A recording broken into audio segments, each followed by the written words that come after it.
धुळे मनपाचा निवडणुकीचा बिगुल वाजला, इच्छुक लागले कामाला. धुळे महानगरपालिकेचा निवडणुकीचा भूगोल वाढला आहे. डिसेंबर 23 पासून निवडणूक प्रक्रियेला सुरुवात होणार असून तर 16 जानेवारीला निकाल लागेल.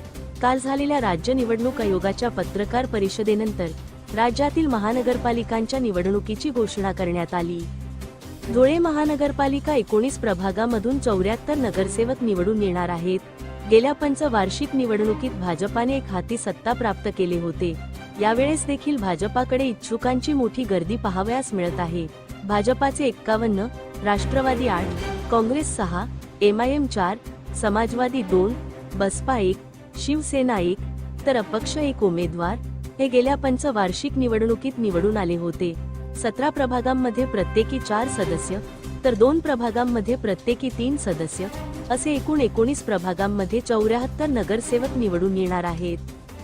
धुळे क्राईम न्यूजसाठी अब्दुल रहमान मलिक, धुळे.